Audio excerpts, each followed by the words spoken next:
My husband of 8 years wanted an open marriage, but it backfired on him. I still remember the exact moment he said it. We were sitting at the kitchen table. I had just finished cooking dinner. He was scrolling on his phone, barely looking at me, when he sighed dramatically and said, "I think we should try an open marriage." Just like that. Like he was suggesting a new restaurant. I laughed at first. I genuinely thought he was joking. He wasn't. He went on about how we'd been married for 8 years. How things had gotten predictable. How he loved me but didn't want to feel restricted. He said humans weren't meant to be monogamous. He said it would make us stronger because it would be honest. The whole speech sounded rehearsed. What he expected was tears. Maybe a fight. Maybe me begging him not to ruin our marriage. Instead, I surprised both of us. I said, okay. He blinked. Okay, yes, but equal rules. Full transparency. No double standards. I saw it, the flicker of hesitation. Just for a second. Then he smiled like he'd won something. Of course, he said. That was the night everything changed. The first few weeks were awkward. He suddenly started going to the gym. Bought new clothes. Took extra care of his hair. He'd work late and come home smelling like cologne I didn't recognize. And I won't lie, it really hurt at first. But instead of sitting at home crying, I did something different. I signed up for yoga. I reconnected with friends I hadn't seen in years. I updated my wardrobe. I started taking care of myself the way I used to, before I got comfortable being someone's wife. And then something unexpected happened. I started feeling good again. Not because of other men, but because I felt seen. Alive. Confident. The first time I told him I had a date, he laughed. Already, he said. Wow, that was fast. I smiled. Guess I'm still marketable. He didn't like that answer. My first date was innocent. Dinner. Conversation. Compliments I hadn't heard in years. "You're easy to talk to," the man said. It had been so long since someone said that to me without distraction.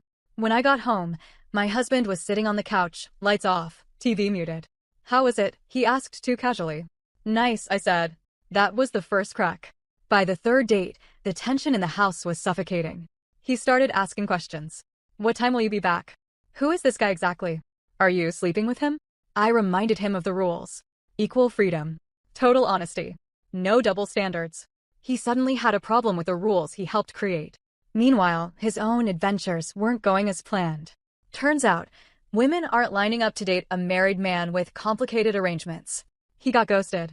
Twice. One woman told him she didn't want drama. Another asked if I was actually okay with it, and when he hesitated, she unmatched him. That's when the bitterness started. One night, I came home glowing. Not guilty. Not ashamed. Just happy. He exploded. "This isn't what I meant," he shouted. I blinked. "You said open marriage. I didn't think you'd actually enjoy it." There it was. The truth. He wanted permission. Not equality. He wanted options, not competition.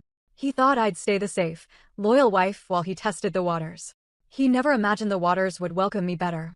It all came crashing down the night he checked my phone. I caught him scrolling through my messages while I was in the shower. "Seriously?"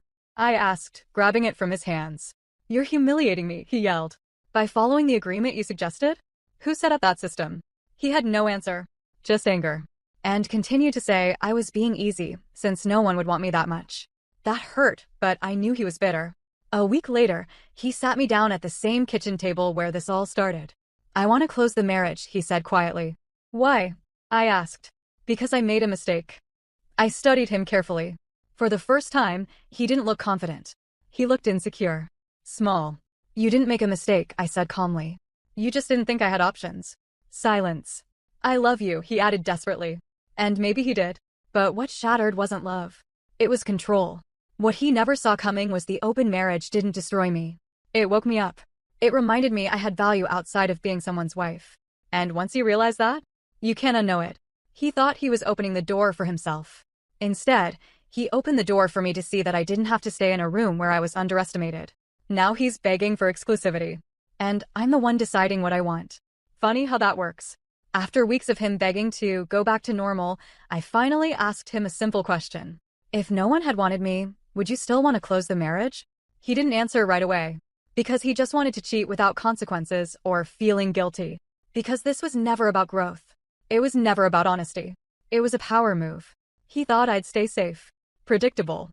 Waiting. Instead, I evolved. The final straw came when he admitted something during one of his emotional speeches. "I didn't think you'd actually go through with it." I stared at him. You didn't think I had options. I corrected. And he didn't argue. That's when I realized something painful but freeing. The man I married didn't fear losing me. He feared competing with me. The irony? The open marriage didn't ruin us. His insecurity did.